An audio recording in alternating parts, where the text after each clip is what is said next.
And here we are, the granddaddy of all quantum weirdness, the infamous double-slit experiment. To understand this experiment, we first need to see how particles, or little balls of matter, act.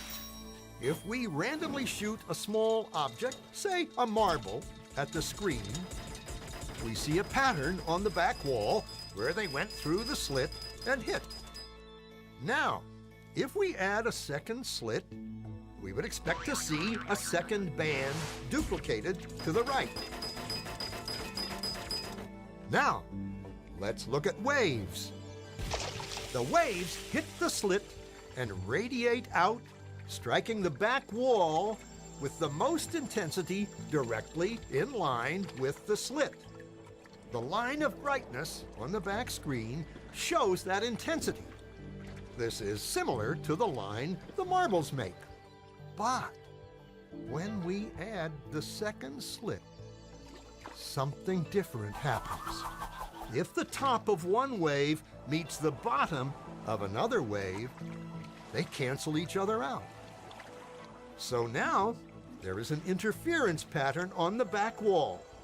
Places where the two tops meet are the highest intensity, the bright lines, and where they cancel, there is nothing.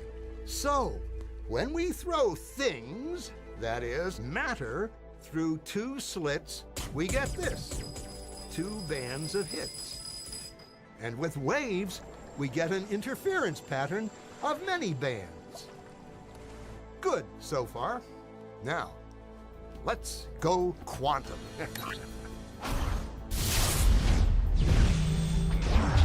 An electron is a tiny, tiny bit of matter, like a tiny marble. Let's fire a stream through one slit. It behaves just like the marble, a single band. So, if we shoot these tiny bits through two slits, we should get, like the marbles, two bands. What? An interference pattern. We fired electrons, tiny bits of matter through. But we get a pattern like waves, not like little marbles. How? How could pieces of matter create an interference pattern like a wave? It doesn't make sense. But physicists are clever. They thought, maybe those little balls are bouncing off each other and creating that pattern. So they decide to shoot electrons through one at a time. There is no way they could interfere with each other. But after an hour of this, the same interference pattern is seen to emerge. The conclusion is inescapable. The single electron leaves as a particle, becomes a wave of potentials, goes through both slits, and interferes with itself to hit the wall like a particle. But mathematically, it's even stranger. It goes through both slits, and it goes through neither. And it goes through just one, and it goes through just the other. All of these possibilities are in superposition with each other. But physicists were completely baffled by this. So they decided to peek and see which slit it actually goes through. They put a measuring device by one slit to see which one it went through and let it fly.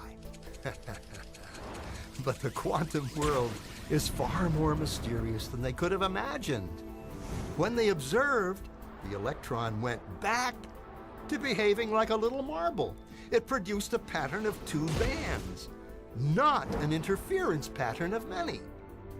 The very act of measuring or observing which slit it went through meant it only went through one, not both. The electron decided to act differently, as though it was aware it was being watched. And it was here that physicists stepped forever into the strange, never-world of quantum events. What is matter? Marbles or waves? And waves of what?